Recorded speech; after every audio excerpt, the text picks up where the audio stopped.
قال رجلان من الذين يخافون أنعم الله عليهم ادخلوا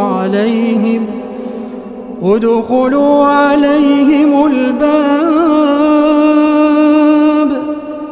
فإذا دخلتموه فإنكم غالبون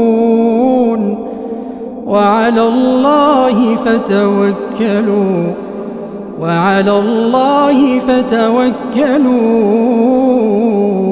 إن كنتم مؤمنين.